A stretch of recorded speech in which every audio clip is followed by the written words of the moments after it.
കുട്ടികൾക്കൊക്കെ സ്നാക്സ് ബോക്സിൽ കൊടുത്തുവിടാൻ പറ്റിയിട്ടുള്ള ഹെൽത്തിയും ടേസ്റ്റിയുമായിട്ടുള്ള പഴനുറുക്ക് തയ്യാറാക്കാനായിട്ട് ഒരു പാനിലേക്ക് 1 ടീസ്പൂൺ നെയ്യ് ചൂടാക്കി അതിലേക്ക് വട്ടത്തിൽ ചെറുതാക്കി നുറുക്കി വെച്ചിരിക്കുന്ന നേന്ത്രപ്പഴം ചേർത്ത് കൊടുക്കാം.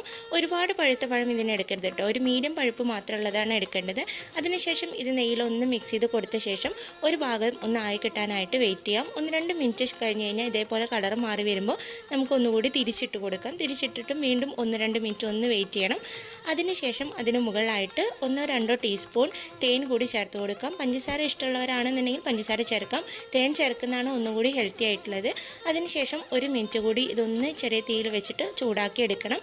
ഇപ്പോൾ ഇതാ നല്ല ടേസ്റ്റിയും ഹെൽത്തിയുമായിട്ടുള്ള പഴനുറുക്ക് തയ്യാറായിട്ടുണ്ട്. കുട്ടികൾക്കൊക്കെ പെട്ടെന്ന് ഉണ്ടാക്കി കൊടുക്കാൻ പറ്റുന്ന ഒരു സ്നാക്സാണ്. എല്ലാവരും ഒന്ന് ട്രൈ ചെയ്ത് നോക്കും.